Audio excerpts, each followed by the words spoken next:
Raise your hands if you know what polio is. Pakistani music star Salman Ahmad is using his pop star status to end polio in Pakistan.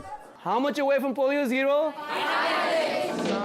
The musician is hoping his music can overcome years of anti-vaccine propaganda by the Taliban.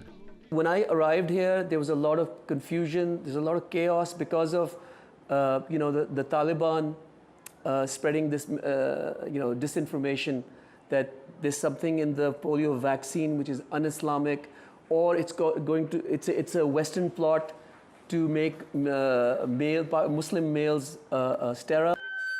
Polio is still a problem in Pakistan, partly because Taliban extremists have targeted vaccine workers in the past, killing dozens over the past decade. Despite the danger, vaccinators like Saeeda Banu, who had 2 children with polio, one of whom died, continue to urge people to get vaccinated. I take interest in this work, especially because of my children, one who has polio and another who died due to polio, and I want to help the cause.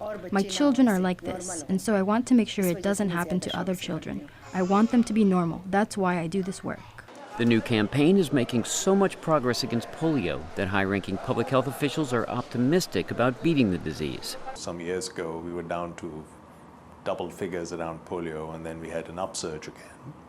But this time around, Pakistan, through very steady, concerted efforts of principally reaching marginalized populations, particularly in the conflict-affected, insecure areas of the country, has made tremendous inroads. The greatest cause for optimism is the numbers themselves. In 2014, Pakistan reported 300 cases of polio, but in 2016, there were only 20.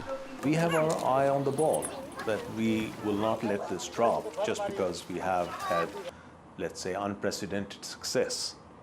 The job isn't done until the job is done. With polio, you can't afford to even have 1 or 2 cases. So far this year, Pakistan is tantalizingly close to ending the devastating disease with only 5 reported cases. Kevin Enochs, VOA News.